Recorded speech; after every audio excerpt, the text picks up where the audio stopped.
Okay. Burkina Faso has suspended BBC and Voice of America from broadcasting in the country for 2 weeks because they reported things that are inaccurate about the government. They accused the military of executing civilians in their country. It's very interesting. Very, very interesting. On February 25th, 2024, more than 200 civilians were killed by Burkina Faso's military in 2 villages in the country's north. What you're seeing here are mass graves of victims from one of those villages. The massacre was one of the country's deadliest attacks against civilians in a decade. Army abuses are commonplace in Burkina Faso. The military has repeatedly carried out mass killings of civilians they accuse of supporting Islamist armed groups. So Burkina Faso said they will not operate because what they are divulgating to the world is not a reflection of reality. Burkina Faso, here's a country, very hot but lovely people. Yeah, some of the best people ever. I've said this numerous times and I'm not going to stop because we complain about negative things. I think when we come across good things, we need to talk about it as much as we possibly can. Some of the best people ever. Yeah, so when we complain, we complain. It's understandable. When we have good things to say, we should say good things. That's just about it. Some of the best people I've ever met. You've never been to Africa, I suggest you to go visit Burkina Faso. It is very hot, no doubt about it. Extremely hot. I think as warm as it is, people have very warm hearts too. Very friendly. The food is amazing. The history is great. Great liberators of Africa like Thomas Sankara. Great history. Great place to be. So Burkina Faso right now is traversing some time that's very crucial to its existence. A few years ago, the actual president of Burkina Faso's name is Ibrahim Traoré. This is the president. He's 36 years of age. Before him was another president who came in by force, not by election. Before that president was another president who came in by force, not by election.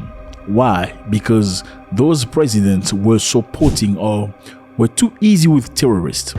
Burkina Faso has been riddled by terrorism for quite a while now. After the death of Gaddafi, many people that France and America brought into Libya to destabilize Gaddafi remained there and they created mayhem. They became the terrorists. That's point blank. If you don't know it, now you know it. Terrorists never existed really at this scale before that. It's after Gaddafi's death that terrorism rose to power. Now, this young man, unlike his predecessors, Ibrahim Traoré has been working very, very hard for his people. He doesn't want anything to do with World Bank. You know, World Bank is the institution that gives people money, give countries money. Let's say a country needs to build hospitals and they don't have the funding, they will go to World Bank. Country need to build infrastructure, build road, they will go to World Bank. And World Bank will give them money and they will build the infrastructure. But it's never for free. You have to reimburse the money with so much interest. And World Bank hold the rights to tell you which company you have to utilize in order to build your infrastructure. So it's not really money that you borrowed. Basically, you're selling your life away. And also, World Bank holds the rights to ask you what kind of policies you're using for your people before they borrow you any money. So they have a say in your local politics. Your internal affairs are not internal anymore. Ibrahim Traoré took power, refused to take his salary as a president. He said, pay me as a captain. I don't need salary as a president. Okay? He said the money that we need, instead of asking from World Bank or IMF, we're going to get money from the people. He took a percentage of his money and put it in a basket and asking everybody to do so. And the majority of the people follow through. So everybody's salary, they take a percentage from it, put it in a basket.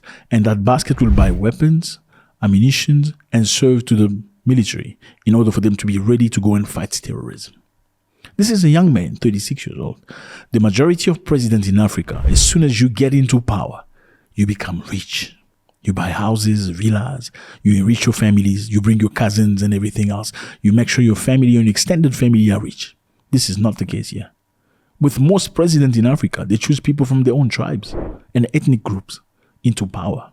They don't select people based on competence and abilities. They select people based on familiarity. Is he my cousin? Do you know him? And stuff like that. Why? Because they feel like by bringing people that are close to them, they can stay in power almost forever. Unfortunately, this is not the case of Burkina Faso. Now, Burkina Faso chose very clearly not the route of everybody. They do not want to be associated with the West. So what is the alternative? We all know. Russia is the alternative. What happened earlier was Burkina Faso asked French soldiers to leave the country. These soldiers came into the country years ago to come and fight terrorism. Terrorists that the French and America, many experts believe, brought into the region. So we're going to topple Gaddafi because we don't like him. We don't like his policies and his ideas. We don't like it very much. We're going to bring some people that look some type of way, and those people will topple Gaddafi, or we're going to topple Gaddafi and make it look like they toppled Gaddafi. Now, those people, unfortunately, are the people that created the mayhem that we call terrorism in the region. So then France say, we can come to your country and help you fight terrorism because we see you struggling. They have come. They've brought in weapons. They've brought in intelligence services. They've brought in drones and airplanes. But after a decade, they were still unable to dislodge these terrorists. But in the meantime, these governments, and I'm talking here Burkina Faso, Mali and Niger, have to pay tremendous amount of money to France every single month for maintenance. Now, Ibrahim Traoré say enough is enough. We don't need that. They can go. We can fight for ourselves. We can find our own solutions. Are they not humans like ourselves? Do they have blood like we do have blood in our veins? So if they do, then we can do it ourselves. After kicking out the French people, they were not very happy. Unfortunately, that's the policy. Burkina Faso was colonized by France, like many other African nations. And after the independence in the 1960s, which seemingly was independence, the reality was very different. Many experts believe that France still chose the leaders of each of those former colonies in place. So if they like you, you're going to be the president. If they don't like you, you will never be the president. They will like you making sure that you sustain and you upkeep their interest in the country. Now, Ibrahim Traoré is not about that life. He doesn't want anything to do with control. He doesn't want to be rich by himself and let the population suffer. And that's one of the reasons why many experts believe France and many other countries don't like him. Now, how do you do in this world of information against somebody you don't like? The question is Burkina Faso really unaliving simple civilians? That's a big question mark. Are they really doing it? Is BBC, Voice of America telling the truth? We don't know. We were not there. But is there a reason why Burkina Faso will unalive their own civilians? Let me know which one would that be. What would be the reason why Burkina Faso will unalive their own people? What is the interest? What is the gain for the president who's trying to actually beyond this term to be a real president after elections? Why would he do that? Or is these people perhaps terrorists that are disguising civilians that are being perhaps stopped? And then the report goes as they are civilians. Now, Burkina Faso has stopped BBC and Voice of America from broadcasting because they feel like their report is not fair, it's biased, it gives an upper hand to Western nations.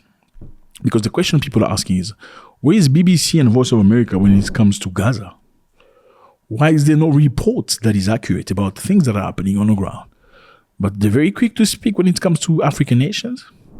Mali blocked some of these channels. Niger blocked some of these channels. Why? Because the reports, according to government in Africa, are not correct. They are exaggerated. They always do it to make them look like criminals. Should they be brought to justice if in reality they are unaliving human beings? Absolutely yes. Who agrees? I agree. I think if you do something wrong to a fellow human being for no good reason, then I think you should be brought to justice. You should be brought to the books. Definitely. Now, if that's not the case, do they have the right to block these channels? Absolutely. Well, people are talking about human rights. They're talking about freedom of press. This shows that the government is a government that is evil. But is this true? Preventing journalists from saying certain things, bringing out certain narrative, definitely a bad thing? Now we're going to find out. There are many channels that do not broadcast to Europe anymore. Did you know that? Why don't they talk about freedom of press? The Russian channel, for instance, RT, cannot broadcast in Europe. It was stopped because they say it goes against the narrative they want to portray to the Europeans. Will ban in the European Union the Kremlin's media machine. The state-owned Russia Today and Sputnik as well as their subsidiaries, will no longer be able to spread their lies to justify Putin's war and to sow division in our union. So we are developing tools to ban that toxic and harmful disinformation in Europe in another unprecedented step. I can tell you directly, not a single British media outlet will work in our country if they shut down RT. Если они закроют Russia Today. Are you telling me that Europeans cannot by themselves understand whether Europeans are telling the truth or RT is telling the truth? What level of consideration you have for human beings? What kind of stupidity do you think they have for you to decide what type of information they can go to or not? I mean, this is the type of things you do for your children. You know, you need to control what they watch. You don't do that for adults. Now, if Europe could block some channels because they feel it's propaganda and lies, why shouldn't Burkina Faso do the same? I'm just asking a question. Are these other channels really telling the lies all the time? We don't know that. Are Europeans telling the truth all the time about Ukraine? We don't know that. Now, does every country have the right to upkeep its image out there? It looks like that's the answer. Let me know how you feel about this. Do you think Burkina Faso is right to block this channel, saying if you portray, you give opportunities to terrorists to speak out? Because some channels have done. They've given some terrorists a platform to express themselves, to say what they think, to say what their goals are. And some reports have been inaccurate and very biased. Do you think Burkina Faso has the right to act in a way that they have acted? Let me know how you feel about this. It's always a great pleasure. God bless.